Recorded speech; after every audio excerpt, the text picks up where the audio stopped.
menindaklanjuti instruksi Kementerian Perhubungan, Kemenhub, RI, pembatasan layanan penyeberangan Jawa Bali di Pelabuhan Ketapang, Banyuwangi saat pemberlakuan pembatasan kegiatan masyarakat, PPKM, darurat mulai diterapkan, Rabu, tanggal 14 Juli tahun 2021, malam. Selama 11 jam terhitung sejak pukul 19, hingga pukul 6 waktu Indonesia Barat, kendaraan non-logistik tujuan Bali, maupun sebaliknya kini dilarang untuk menyeberang. Pelabuhan hanya melayani jasa pelayaran untuk kendaraan logistik, maupun kendaraan medis dengan kebutuhan mendesak. Rocky Surentu, Kepala Badan Pengelola Transportasi Darat, BPTD, Banyuwangi menjelaskan bahwa pembatasan berlaku hingga tanggal 20 Juli mendatang, atau selama masa PPKM darurat diberlakukan di Jawa Bali. Guna mengurangi mobilitas warga di masa PPKM darurat, masih kata Rocky, pihak pelabuhan menutup penjualan tiket online untuk umum sejak pukul 17 waktu Indonesia Barat.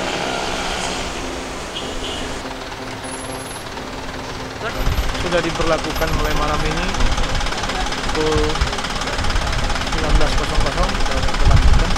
khusus angkutan umum bus, kendaraan pribadi, sepeda motor dan pejalan kaki sudah tidak diizinkan lagi untuk melintas atau menyeberang karena tiket online itu dari pukul 5 udah ditutup. Sampai jam berapa Pak itu Pak? Sampai jam 6 besok pagi. Jam 6 besok pagi ya. Itu berlaku sampai tanggal berapa ini Pak? Berlakunya sampai tanggal 20, tapi kita belum bisa pastikan karena dalam hal ini nanti kita lihat SE-nya lagi harus ditambah. Belum ada. Dari sebaliknya juga Pak? Sebaliknya juga ya Pak? Dari Bali juga? Dari Bali sama? Sama juga? Sama. Jadi dua sisi sama.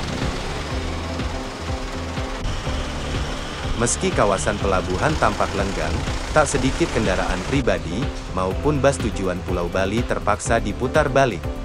Bahkan, sejumlah bus tujuan Bali ada yang memilih menunggu di depan pelabuhan. Para penumpang bus pun terpaksa harus menginap di dalam bus sembari menunggu pelabuhan dibuka kembali untuk umum.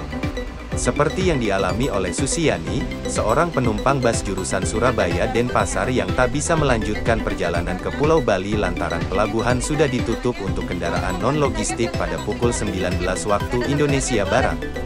Susiani mengaku, sebenarnya sudah tiba di Pelabuhan Ketapang sejak pukul 14 siang. Namun karena dokumen rapid test miliknya tak memiliki barcode, ia pun harus melakukan rapid test ulang dengan ongkos pribadi. Pada akhirnya juga kita penumpang mengalah juga sih peraturan ini. Cuman kalau bisa, kalau misalkan bikin kebijakan, dipikir dulu lah. Misalkan kalau memang cepatnya nggak di sini, bikin loket minimal 5. Jadi kita penumpang itu nggak kecewa gitu loh. Kita kan juga bayar juga. Bagi masyarakat kecil lagi-lagi kita mengalah. Oke lah seperti ini gitu. Tapi mohon pemerintah kalau misalkan bikin suatu kebijakan, bikin juga dia semacam prasarana yang sesuai juga. Biar kita tidak mengecewakan masyarakat kecil seperti saya gitu loh. Saya punya anak juga di Denpasar, dia pasti bilang bunda kok belum datang gitu kan, agak kecewa juga gitu. Dia kasihan. Kebetulan kita merantau memang udah di Bali lama. Jadi suami sama anak yang pertama di Bali, saya pulang karena ibu saya sakit di Dr. Sutomo dirawat. Jadi saya pulang karena urgent sebetulnya, bukan liburan. Karena urgent, seharusnya bisa balik lagi ke sini kan udah mulai sekolah anak saya. Ternyata juga stay di sini malam ini. Ini ada 7. Kemungkinan katanya besok pagi baru buka lagi jam 6 baru kita nyebrang. Sesuai surat edaran SE dalam instruksi Kemenhub RI, pembatasan kendaraan di kawasan pelabuhan akan berlaku hingga tanggal 20 Juli mendatang.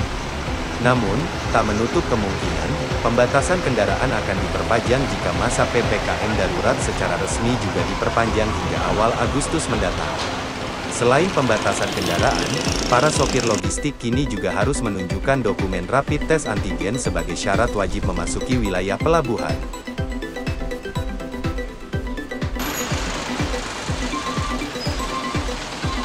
Tim Kabar Banyuwangi melaporkan.